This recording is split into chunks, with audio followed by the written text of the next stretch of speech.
guys. Really nice to have you here in this afternoon. So I will start presenting myself a little bit. My name is Marcelo. I'm a product designer based in Paris and currently working at Deezer. I have a few years of experience developing projects for the digital world, sometimes with big budgets and big teams. But today I'm going to actually talk about a project that only took 2 guys, 3 free weekends, and 0 budget to launch on April of last year. So Shit I Smoke is an app that helps people to calculate the number of cigarettes they're smoking involuntarily by breathing urban air, and available in several cities around the world. So how does it work? The math behind the app is quite simple. 1 cigarette is the equivalent of 22 units of PM 2.5. PMs, they are particulate matters. They are a microscopic matter that is suspended on the air. And the 2.5 refers to the diameter of these particles. And it's a very important number because particles with that size, they have increased chance of being inhaled by people. So the beauty of this equation is how it takes very abstract, very scientific measurements and transforms it into something that is very tangible for the general public. When people are told that they're being exposed to, for example, 80 PM 2.5 per day, that doesn't say so much. But when you are told that your children, even your pets, are smoking involuntarily 4 cigarettes per day by breathing the air of your city, then things start to get more serious. So, for example, Nantes has averaged an air quality level of 10.9 PM 2.5 in April 2018, and that number doesn't say so much, right? Well, in cigarette numbers, it means that people were living in Nantes. They were smoking half a cigarette every day this past month. This doesn't sound much, but it's almost 15 cigarettes a month for everyone in the city. And Nantes has actually a pretty good number if you compare to other cities on the world. So in the era of fake news, it's good to make clear that this equation doesn't come from an obscure blog or WhatsApp video. The source of this article is the non-profit organization Berkeley Earth that was created by Richard Muller, a PhD and professor at the physics at the University of California, Berkeley, and his daughter Elizabeth Muller, a former policy advisor at the Organization of Economic Cooperation and Development. The idea actually came from my business partner, the developer Amaury Martini. His interest in the subject of air pollution came from the time he lived in Beijing between 2002 and 2009. Where he was able to see with his very own eyes the visible decrease of quality in the air of the city. It was previously to the Olympic Games of 2008. So last year he came across the Berkeley Earth article that we mentioned, and he realized that the equation could be matched with open databases around the globe. To display in real time, these databases, they are updated every 1 hour, the number of cigarettes people are smoking. So he pitched the idea on a tech meetup I had the luck to be in, and in the next weekend we got together in a cafe to discuss how to turn the idea into reality. So the big question we asked ourselves was, there was already several great tools in the market for measuring the quality of air. How can we avoid just putting another useless app on the store? What can this project bring that is actually helpful for the cause? So the answer came from deeply analyzing the other tools of the market. All of them, they seem to be focused on getting information, several numbers, sources, graphs, and comparison tables. We didn't want to compete in this objective. So what we saw that was lacking was a tool to actually communicate all this data for the public in a clearer and lighter and more fun way. So we designed an app that at first was as simple as it could be. Only the information of cigarettes in big bold letters and this kind of funny illustration. We were aware that the equation was not perfect technically, but and it was not something that people would actually need to verify every day. But we were not bringing, we were trying to bring a more accurate and complete information app to the market about pollution. We were trying to bring awareness to the problem and make people know how bad the situation was, and to achieve this communication goal with zero budget.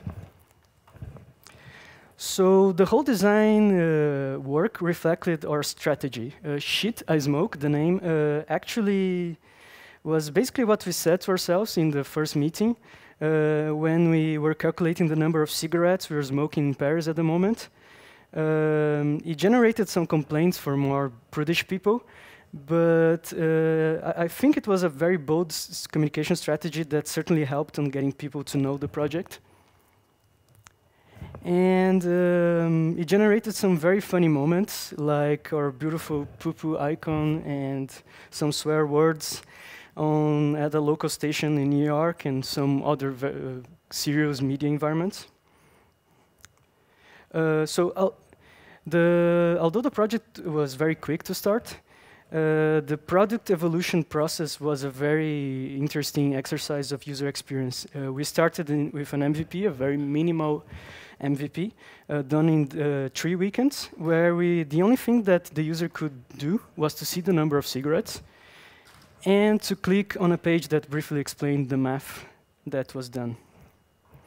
So after testing with people close to us and specifically gathering all the feedback from app stores, we found out that searching for other locations from the comments and being able to share the results were the main features that people were asking for.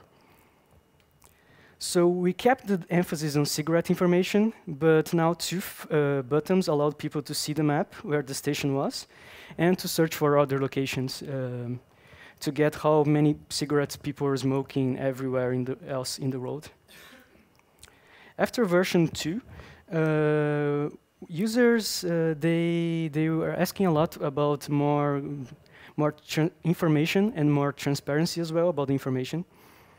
So for version 3, we came up with more details, such as the hour of the latest update, the distance from the station and the air quality station, and your positioning. Different kinds of pollutants, such as CO2, PM10, and also alerts when stations were too far away, so that users would know that the information that we are giving was maybe not so accurate for them. For the next updates, according to the user feedback, there is the need to add new database sources, so we could serve even more people with data, to notify users when there are abnormal pollution peaks close to them. And we think the most important feature for a V4 would be to showing the history of cigarettes. So people could know how much they smoke in the week and in the month. And also in terms of product design, to increase engagement and make users less prone to view the app and never open it again. So our plan now is to find a partner that can help us to finance this next step, which requires a lot of resources as web storage and even development that we don't have at the moment. So even though the app is far from being perfect and there's still a lot of work to do, we are really proud and surprised by how much we got to achieve in terms of bringing awareness to the cause of air pollution. The app appeared on websites, television programs, and newspapers, blog articles all around the globe. And there were stories, for example, stories ran in the United States, South Korea, France, Egypt, India, China. And actually, quite well-known global media outlets, such as the BBC, a few newspapers. All this exposition helped us to get 100,000 downloads, which was super surprising for us. And the most important, we got to make millions of people more aware. If you count the number of downloads plus the people that watched the media, that were reached by the media. And these people will hopefully, with this new information, try to adopt more sustainable habits to their day-to-day lives and more informed political choices. And also, we hope will pressure their governments and local business to take air pollution more seriously. So what I mostly take about this project is how much impact you can get when intersecting design and technology for a cause I think you believe in. I remember when I was graduating in the design school, I had several friends into medicine, psychology, actually helping people's lives. And in the meanwhile, I was helping some shoe brands that I didn't even care about to sell more shoes. And this kind of project, so at that time I had a lot of self-doubt about the value of our profession in society. What this project and all other projects that we can see at Web today is the value that us, designers, we can have for society, and also how we are able to impact people's lives positively, and even in huge numbers. So I will finish this talk taking advantage of the fact that there's probably a lot of talented, geeky people in the crowd today, to urge you to use your own skills, to give back a little bit, and to help important causes for you, environmental, social issues, policies. There's a bunch of great tools nowadays to find partners for this kind of projects, like meetups, associations, volunteering job lists. A few weekends can, as you saw, can already help a lot. And if you liked our project, our source code is on GitHub. And we already had 3 folks around the globe that helped us to translate and code some stuff. We would really love to have some help and more coders to help the app. So I think that's it. Thank you.